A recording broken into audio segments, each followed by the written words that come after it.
The producer's purpose is to suggest some possible explanations, but not necessarily the only ones, to the mysteries we will examine. In 1895, H.G. Wells published a fantastic novel about time travel. He entitled it The Time Machine.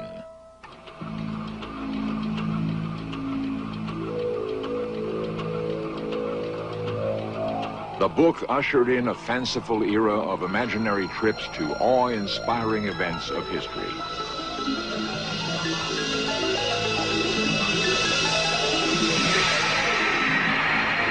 '79 A.D., the eruption of Mount Vesuvius.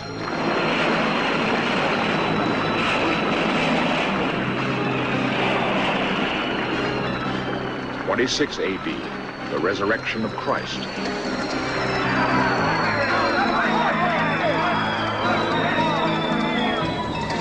15 billion B.C., the very creation of the universe.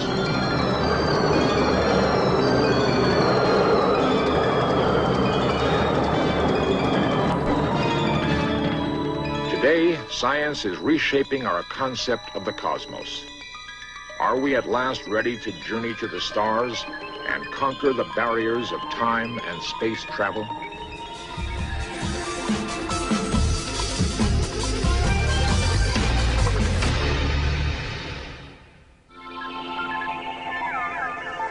We are witness to the last leg of a hypothetical journey to the stars and back again. Our crew has been traveling through the galaxy very near the speed of light. They have finally returned to Earth. Due to an effect called time dilation, first described by Albert Einstein, hundreds of years have passed on Earth, while only a few years have passed in the spaceship. Once they have landed, what will the crew find when they open the portal of their ship?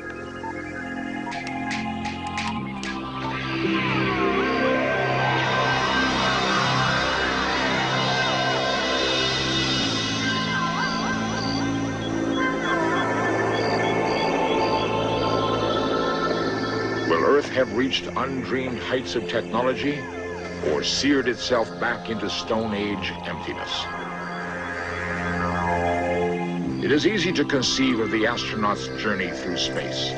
It is harder to comprehend their travel through time. How far-fetched is the idea of actually traveling through time? Today, we accept the concept of distant space travel because we have journeyed to the moon and back. Now, scientists are preparing for a world where both time and space travel are inseparably linked. Status check. Command on internal. Affirmative. One expert on the subject of time and space is William Kaufman, author, lecturer, and adjunct professor in the Department of Physics at San Diego State University. We all live in space and time. We're all familiar with the three dimensions of space, forward and back, left and right, up and down.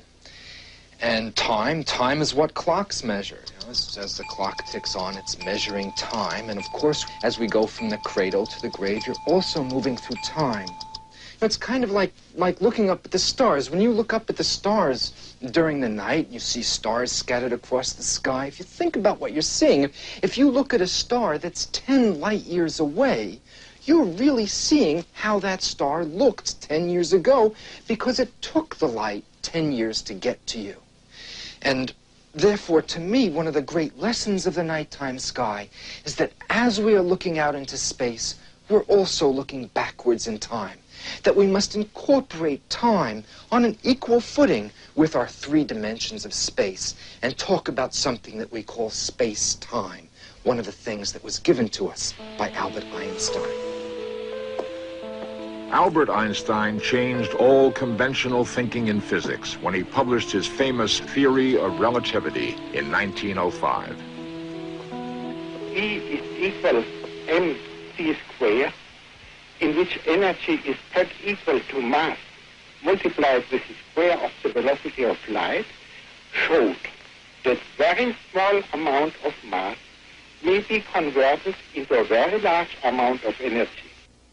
Albert Einstein approached all of reality with a deep personal conviction, almost a religious belief, that if we're doing anything right in science, if we're discovering anything of any real value, then the way we write down our discoveries, the way we write down our equations, should not depend on things like the color of your skin or your religion or how fast you happen to be moving, whether you're sitting here on the Earth or zooming through the solar system at 3/4 the speed of light. And all Einstein did in 1905 was take everything we knew about electricity and magnetism and rewrite it in a form such that it would be the same for everyone. For an example, suppose you have a rocket ship moving through the solar system at 3/4 of the speed of light. In order for you on Earth and your colleague in that spaceship to have a complete, coherent, rational understanding of how things work, you have to say his rulers are shrinking. You have to say that the very mass of his spaceship is behaving as though it's much more massive than it normally is. You have to say his clocks are ticking more slowly than normal. Not only do the clocks tick more slowly, but every process proceeds more slowly, like the rate at which a man's beard grows, or the rate at which your heart beats, or even the rate at which you age. One of the results of all of this is that you can't travel faster than the speed of light. And the reason why this is so is if you think about moving out in a rocket ship, say a rocket ship even with an infinite supply of fuel, as that rocket ship goes faster and faster and faster, its clocks slow down. And as a result, it burns that fuel more and more slowly. And the slowing down of time is so powerful that at the speed of light, clocks stop, time stops. And as a result, you never are able to burn that final drop of fuel, that final precious drop of fuel that would put you over the speed of light. While Albert Einstein was exploring many of the hypothetical and mathematical aspects of space and time, people in the United States and in Germany were actually building machines to take us up off of the surface of the Earth. Early experiments in rocketry appear almost comic compared to today's accomplishments in space. But improvements in rocket design came rapidly, especially in America under Robert Goddard, and in Germany with the work of Wernher von Braun. By 1932, von Braun had taken charge of Germany's rocket program and had begun the tests that would lead to the infamous V-2 missiles. During World War II, Adolf Hitler used the V-2 rocket as a weapon of terror against the civilian population of London.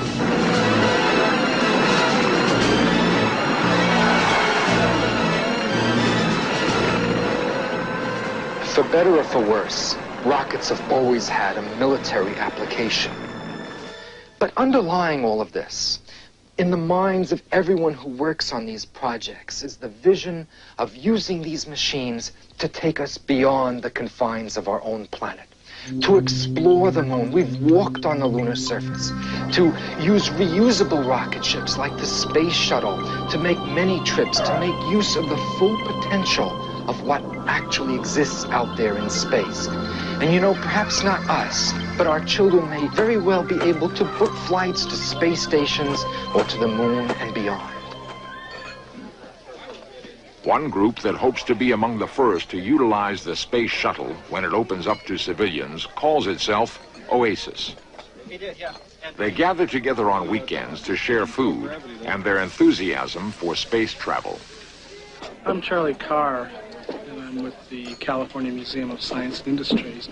This group is doing something that's really unique. It's getting together a lot of people from different backgrounds, from technical fields, from social fields, people working in the community, all different sorts of people, and they're all thinking and talking about space. They're talking about what's going to happen in the future, talking about what's going to happen personally to their lives as more people on Earth move out into space. A frequent lecturer to the group is Dr. B.J. Bluth, sociologist and expert on long-duration space flight. The work that I do really focuses in on how people can live in space, how they can get along together, what kinds of general problems, stresses, factors make it easier and harder for them to have a viable, successful mission. The human is going to have certain kinds of problems when he goes to space. There are stresses, there are physiological problems, there are fears, there are incidents that occur, there's the interpersonal relationship, there's being holed up all alone, no place to go, no way to get away. If you can imagine yourself being in a camper with no privacy curtains, with another person for 6 months and no place to go and you can't walk out of the camper, what kinds of things happen in that kind of situation? We have a very human problem in going to space. The technology is only one aspect. And if the human part of this space travel isn't as carefully solved as the technology problem, all of the technology in the world isn't going to make it possible to do what we want to do. Obviously, there are a lot of technical problems with space travel. It's a difficult business getting someone there and back and healthy and sane during the process. But there's another whole aspect to this business. Because sitting around in the scientific journals for the past 15 or 20 years now have been things like time machines and time tunnels, wormholes in space, highly warped regions of space where you could go in someplace in our universe and come out in another universe, or go in one of these holes and come out back in our own universe at a different time, 1 billion years ago or 1 billion years in the future. And these are some of the most fantastic, hypothetical things that science has ever given us. In our future explorations of the galaxy, will we one day make the discovery that will fulfill H.G. Wells' dream of time travel?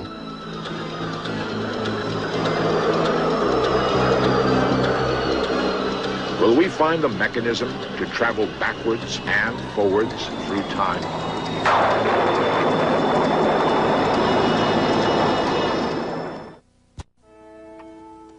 I am afraid I cannot convey the peculiar sensations of time traveling. There is a feeling of helpless, headlong motion. As I put on pace, night followed day like the flapping of a black wing.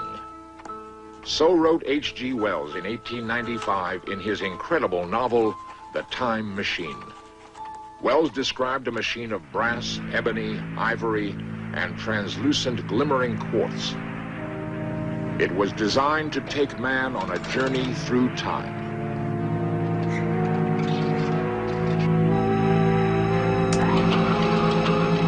Wells clearly understood the implication of traveling backwards and forwards through the centuries and depicted it as a wonderful adventure.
In an effort to accurately predict the future, H.G. Wells strove to utilize the latest scientific theories of his day. A strong proponent of the theory of evolution, Wells suggested that the environment of industrialized England would cause the factory workers to evolve into what he called Morlocks. The Morlocks were pale, pink-eyed, carnivorous creatures who inhabited underground caverns of complex machinery. Wells saw a different fate for those who lived the life of leisure in society. After thousands of years of living without need or conflict, Wells proposed that they would evolve into what he called the Eloi. The Eloi were childlike creatures of limited intelligence who would frolic and gather fruit on the surface of the earth. Today, the evolutionary prophecies of H.G. Wells seem to many unlikely. But is it possible that someday science may actually build a time machine? Having a time machine is a very attractive idea. We all have things we'd like to go back and change about our lives or maybe affect history somehow.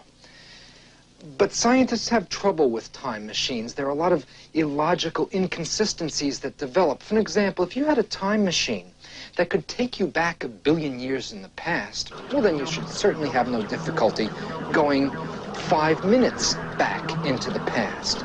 And if you could go back 5 minutes, you could meet yourself and tell yourself, literally, what kind of a nice trip you had. And then both of you could do the same thing. And then all 4 of you could do it. And then all 8 of you could do it. In other words, there's an inherent inconsistency that suddenly comes up. If you could travel back into the past, then reality must be irrational. There must be a very irrational part to how the universe works. And we don't see this going on around us. And for this reason, when scientists find time machines popping up in their calculations, a lot of flags go up and they begin suspecting that they've done something wrong. If there is any chance of a time travel mechanism existing, it will probably be found in distant space. Some scientists believe that when a giant red star explodes, the remaining core may collapse down to an incredibly dense ball of matter called a black hole. The gravitational field around a black hole is so intense that not even light can escape it. The full description of how black holes work also include white holes. The full description actually is a set of black holes and white holes back to back. What's a black hole for one universe where things fall in is a white hole in the next universe where stuff gushes out. But the interesting thing in all of these pictures where you have a black hole, white hole situation is that if you take into account the effects of rotation on the black hole, the entire structure inside the black hole change. In particular, one of the things to come out of this, theoretically, is that you could possibly use this black hole as a portal, as a time tunnel from our universe to some future universe, or perhaps even some past universe. Such a journey into a black hole would be fraught with dangers.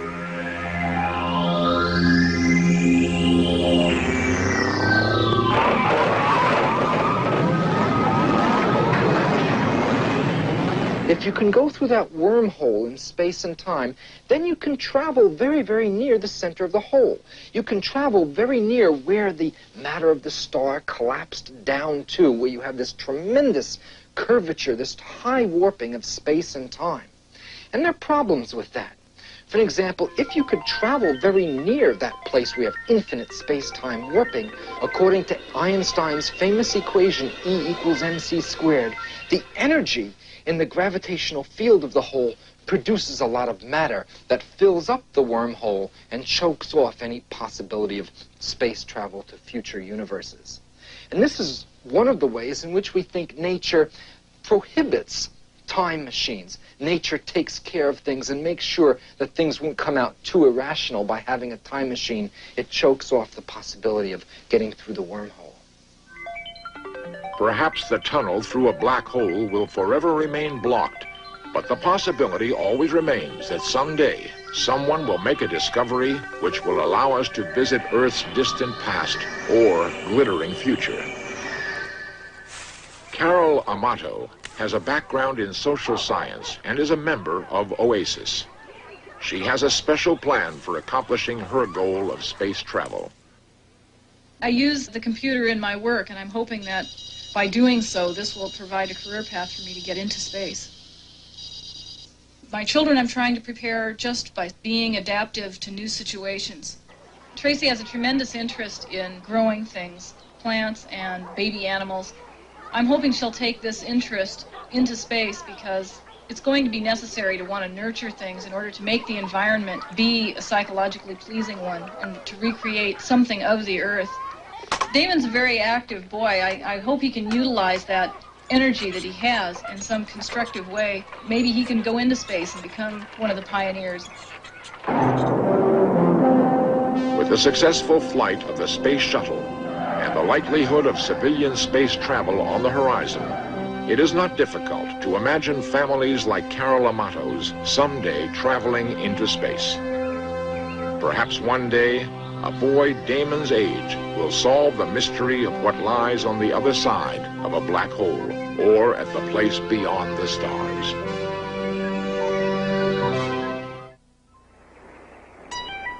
What are the limitations of the galaxy? Will we ever travel faster than the speed of light, or backward and forward through time? I don't think that any scientist would categorically say, no, we will never travel faster than the speed of light. No, we'll never have time travel.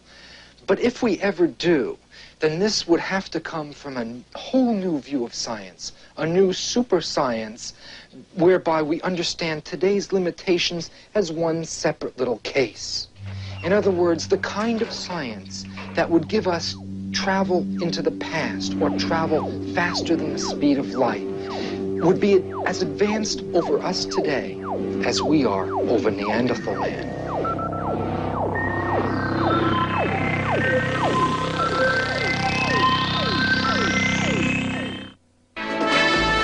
Coming up next, 20th Century with Mike Wallace reports on the scrutiny of the police in the wake of the Rodney King and Amadou Diallo incidents. Then fly helicopters into battle with the 1st Air Cavalry in Vietnam on weapons at war.